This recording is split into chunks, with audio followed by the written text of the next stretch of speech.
அம்மா புதிய மாநிலத்தை நான் எப்படி சேர்க்கணும்னு சொல்லி தரட்டாமா? பிரிவு 3 பார்த்தீங்க. ஹாய் ஃப்ரெண்ட்ஸ், இந்த வீடியோவில் என்ன பார்க்க போகிறோம் அப்படின்னா விதிகள் வந்து வித் ஷார்ட்கட்டோட பார்க்க போகிறோம். அதாவது ஸ்கூல் புக்கில் உள்ள 6th-லேருந்து 12th ஸ்டாண்டர்ட் வரைக்கும் உள்ள விதிகளை வந்து நான் என்ன பண்ணியிருக்கேன் அப்படின்னா ஆர்டராக அரேஞ்ச் பண்ணி 1லேருந்து அரேஞ்ச் பண்ணி வந்து கொடுக்க போகிறேன். இந்த இதில் வந்து ஃபஸ்ட்டு பாகம் 1 விதி 1 to 4 யூனியனும் அதன் ஆட்சி பகுதியும், இந்த மாதிரி ஒவ்வொரு ஹெட்டிங்காக வந்து தான் பார்க்க போகிறோம். நீங்கள் வந்து நோட் பண்ணிக்கலாம், இல்லை அப்படின்னா ஸ்க்ரீன்ஷாட்டு கூட எடுத்து வச்சுக்கலாம். ஃபஸ்ட்டு வந்து 1வது விதி என்ன சொல்லுது, 2வது விதி என்ன சொல்லுதுன்னு விதியை பார்த்துட்டு அடுத்து வந்து ஷார்ட்கட் பார்க்கலாம். ஓகேவா? ஃபஸ்ட்டு வந்து சரத்து 1 வந்து ஆட்சி பரப்பை பற்றி சொல்லுது. இந்த சரத்து 1ல் பார்த்தீங்க அப்படின்னா 3 உட்பிரிவு இருக்குது. அதாவது சரத்து 1 வந்து இந்தியாவின் ஆட்சி பரப்பு. சரத்து 1ல் உட்பிரிவு 1 என்ன அப்படின்னா பல மாநிலங்களின் கூட்டமைப்பு தான் இந்தியா. இந்தியாவை வந்து பாரதம் என்ற பெயராலும் வழங்கப்படலாம் அப்படிங்கிறத சரத்து 1 பிரிவு 1 வந்து சொல்லுது. அடுத்து சரத்து 1ல் பிரிவு 2 என்ன சொல்லுதுன்னா மாநிலங்களும் அவற்றின் எல்லைகளும் வந்து முதலாம் அட்டவணையில் குறிக்கப்பட்டுவாறு இருத்தல் வேண்டும். அதாவது முதலாம் அட்டவணைன்னா நம்ம அட்டவணை வந்து 12 அட்டவணை இருக்குது. அதில் முதல் அட்டவணையில் வந்து மாநிலங்களும் எல்லைகளும் எப்படி இருக்கணும்னு சொல்லியிருக்கோ அதே மாதிரி இருக்கணுங்கிறத விதி 1ல் பிரிவு 2 சொல்லுது. அடுத்து சரத்து 1 பிரிவு 3 என்ன சொல்லுது அப்படின்னா இந்தியா எல்லையை பற்றி கூறுகிறது. அதாவது மாநிலங்கள் மற்றும் யூனியன் பிரதேசங்களின் எல்லைகள் பற்றி குறிப்பிடுவது எது அப்படின்னா விதி 1ல் பிரிவு 3.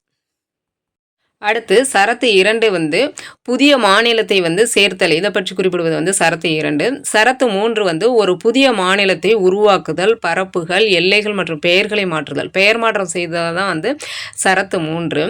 சரத்து 4 வந்து என்ன அப்படின்னா எவ்வாறு புதிய மாநிலங்களை உருவாக்கலாம் அல்லது மாற்றி அமைக்கலாம் அப்படிங்கிற வழிமுறையை கூறுவது எது அப்படின்னா சரத்து 4. ஓகேவா? இந்த 4 சரத்துக்களுக்கான ஷார்ட்கட் வந்து இப்போ பார்க்கலாம். அது ஷார்ட்கட் வந்து உங்களுக்கு புரிஞ்சிருந்துச்சு ஓகே அப்படின்னு சொன்னால் கண்டினியூ பண்ண சொல்லி கமெண்ட் பண்ணுங்கள்.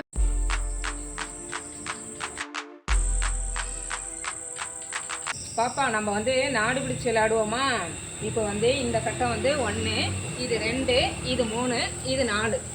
இப்போ நான் வந்து இருக்கிற கட்டம் வந்து இந்தியா ஆட்சி பரப்பை வந்து 1 எடுத்துக்கிறோம். நான் வந்து இந்தியாவில் உள்ள ஆட்சி பரப்பு. இதில் வந்து பிரிவு வந்து 3 பேர் இருக்குது. ஒன்று பார்த்தீங்க அப்படின்னா இது வந்து பாரதம்னு சொல்லலாம். இது மாநிலங்களுக்கு வந்து பல மாநிலங்கள் கொண்ட அமைப்பு. இது வந்து பாரதம்னு சொல்லலாம் பிரிவு 1ல்.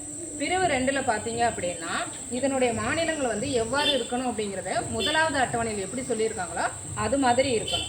பிரிவு 3 பார்த்தீங்க அப்படின்னா மாநிலங்கள், யூனியன் பிரதேசங்கள் இதனுடைய எல்லையை குறிப்பிடுவதான் வந்து பிரிவு 3. இப்போ நான் என்ன பண்ணலாம் அப்படின்னா இந்த இந்தியாவோட புதிய மாநிலங்களை சேர்க்கணும் அப்படின்னா இந்த 2 இருக்கு இல்லையா, இதில் வந்து நான் போய் புதிய மாநிலத்தை வந்து நான் சேர்த்துக்கலாம். ஓகேவா?